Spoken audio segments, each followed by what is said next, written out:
খুব সুন্দর লাগছে। খুব সুন্দর লাগছে, বড়গুলো পাচ্ছে।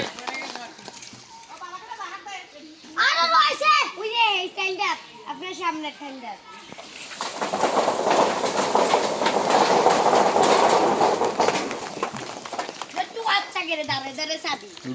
বড়ি টোকাও সবাই।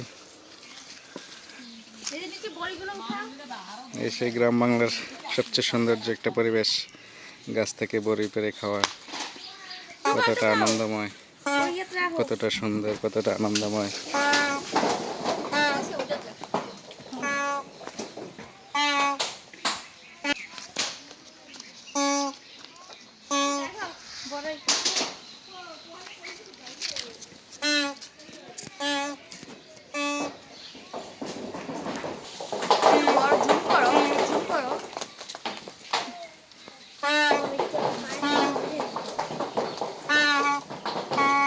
জুম করো এই কত বড়ি করে দিচ্ছে।